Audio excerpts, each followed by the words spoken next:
सुप्रभात श्रोता बंधु आजिर प्रसंग सेमानंक नाम धरी संबोधन करंतु आमेन। आजिर मनोनीत शास्त्रांश मार्क लिखित सुसमाचार 9 पर्व 25 पद। परे लोकसमूह एकत्र दौड़ी आसुअछंती देखि यीशु सही असुची आत्मा को धमक दे कहिले, रे मूक और बधिर आत्मा मु तोते आज्ञा देवछि, याठारु बाहरी जा, पुणी आउ केबे हे एठारे बा एहाठारे पशिबु नाही। मोर प्रिय श्रोता बंधु, जदि आपण भूत केमिति बाहर करा जाए जानिबा पई चाहुअछंती, प्रभु यीशु उपरोक्त पदरे ताहा देखाई अछंती। से सही आत्मा को परिस्थिति पाई दोषी साब्यस्त कले। से कहिले, रे मूक बधिर आत्मा मु तोते आज्ञा देवछि, एहाठारु बाहरी जा, पुणी आउ केबे हे एहाठारे पशिबु नाही। से केवल मु धमक देउछि बोली कहिले नहीं, से जहा कहिले ता हेउछि धमक। से निर्दिष्ट आत्मा को नाम धरी डाकिले, मूक और बधिर आत्मा, एवं निश्चित भाव में असुची आत्मा चलीगला। हालेलुया। या यथेष्ट नुहे जे कहिबा, शैतान मु तते बांधुअछि। प्रत्येक असुची आत्मा पाई शैतान गोटे साधारण नाम अटे। आमे केउ प्रकार आत्मा को केउ परिस्थिति रे सामना करुअछु, आपण सही समय जंत्रणा बा समस्या देखि जानी परिबे, नतुबा पवित्र आत्मा आपण को प्रकाश करिवे। आमेन। से माने कार्य करुथुवा समय शैतान निजर चरित्र को प्रकाश करे। यह देखि आपण सेमान को चिन्हि पारिबे एवं नाम धरी उपयुक्त भाव में संबोधन करि पारिबे। सेमान को चरित्रर प्रकाश द्वारा आपण सेमान को नाम जानी पारिबे जे सेमान को नाम कौन, कारण नाम चरित्र को वर्णना करे। जेपरि आमे पवित्र धर्मशास्त्र बाइबल देखु, शैतान को सेमान को चरित्र अनुसार नाम दिया जाइअछि। उदाहरण स्वरूप आपण जेतेबेले एक असुची आत्मा को चिन्हि पारंती, आश्चर्य होंतु नहीं जे एही असुची आत्मार नाम कौन।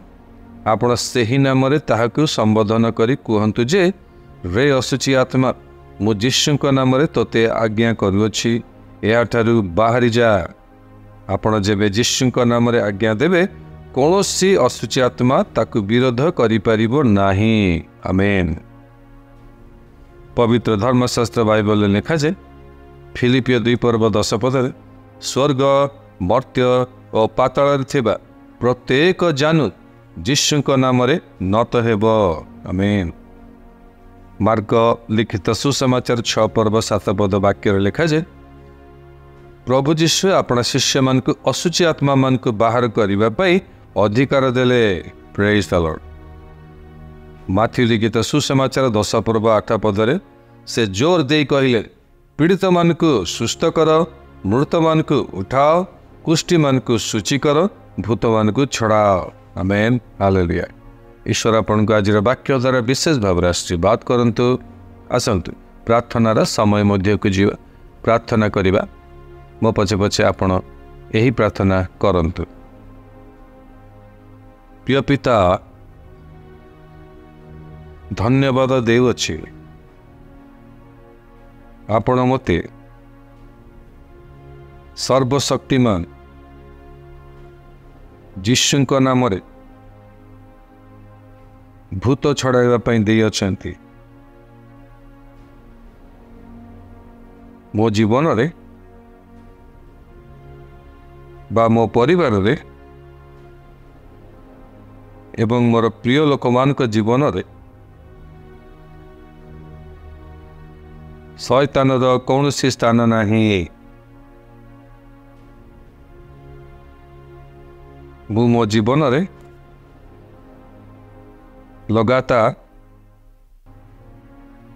विजयी जीवन काटिबी। यीशुଙ୍କ नाम रे आमेन। अतिरिक्त अध्ययन निमंते आपण पाठ करंतु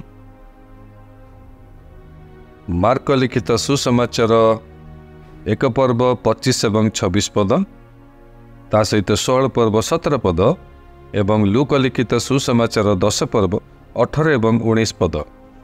ଈଶ୍ୱର ଆପଣଙ୍କୁ ଆଜି ଏହି ସପ୍ତାହର ଶେଷ ଦିନରେ ବିଶେଷ ଭାବରେ ଆଶୀର୍ବାଦ କରିବା ସହିତ ଆଜିର ବାକ୍ୟ ସେମାନଙ୍କ ନାମ ଧରି ସମ୍ବୋଧନ କରିବା ନିମନ୍ତେ ପ୍ରଭୁ ଆପଣଙ୍କୁ ସାହାଯ୍ୟ ଉପକାର ଏବଂ ଅନୁଗ୍ରହ ପ୍ରଦାନ କରନ୍ତୁ। ଆମେନ୍।